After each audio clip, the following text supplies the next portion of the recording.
Hello, good morning. Welcome to Business on News Desk. Speculations over dwindling exchange rate of the Ghana cedi and the December election uncertainty have pushed September inflation to 17.2%. This was announced by the government statistician Dr. Philomena Nyako at a press conference in Accra yesterday.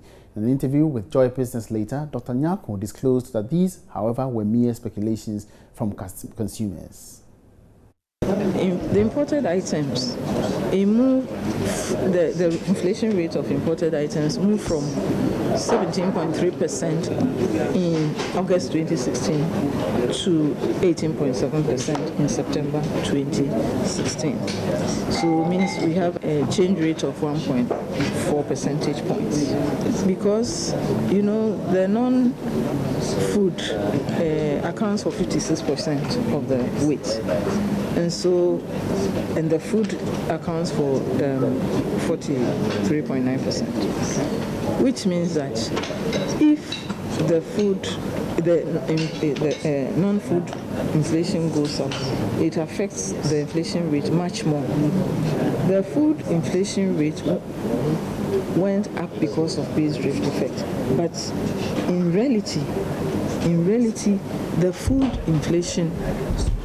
In reality, the month-on-month change in food inflation was negative 2.4%. That means that food inflation in actual fact went down between August 2016 and September 2016. But when we compare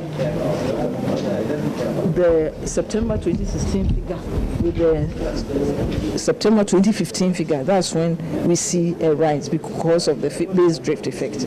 But what is actually accounting for this upward movement in imported non-food items? We are saying the anticipated higher expectation of exchange rate changes. That is what is accounting, and we are also thinking because of the election fever, people are anticipating that prices will go up. So that is what is happening, and we think that it's speculation, mere speculation, that the exchange rate will be raised, and so the prices, so it will be more expensive importing items. Guinness Ghana Limited says the economic benefits of its water blueprint project cannot be overemphasized. The initiative is an expansion of the company's Water for Life CSR project, which has improved water supply in 70 deprived communities in the last 9 years as part of its corporate social responsibility. Speaking with Joy Princess after the launch, the Corporate Relations Director, Gabriel Opokuesare, said the new project should improve agribusiness in the coming years, especially in communities with water supply challenges. The project is an expansion of Guinness Ghana's Water of Life CSR project, involving the provision of water supply facilities in deprived communities for some years now. The new water blueprint project by the parent company Diageo involves a more holistic strategy with 4 thematic areas, including sustainable sourcing of raw materials and efficiency production. Speaking with Joy Business after the launch, Corporate Relations Director Gabriel Owusu outlined the economic benefits of the initiative. Building thriving communities, we look at providing water for communities where they don't have water in terms of raw material. We source raw material from Ghana as well. Water is an essential part of agriculture, so we need to ensure that farmers do have water. We need to ensure that our consumers do have water. So it's a holistic approach. It's not just a project to just a CSR project, but it's part of our business strategy. So we do conduct training programs for our farmers. We are investing in inputs for our farmers as well.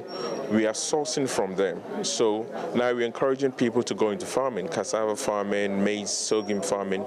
So now they have a guarantee of off-taker. So now you have the farmer's kid who wants to go into farming because the father is making a living out of it, and that's how we look to sustain it. So for the long term, it's not a short-term approach, it's not a one-off building a borehole project, but it's a long-term approach, and that's the sustainability approach that we are looking at. Guinness Ghana, by way of the Water of Life project, has provided water facilities to about 70 communities across the country in the last 9 years. It is currently making about 50% of its recycled production water available to nearby communities for various economic uses, and targeting to do 100% by 2030 through this new water blueprint project. And that's all in business for now. More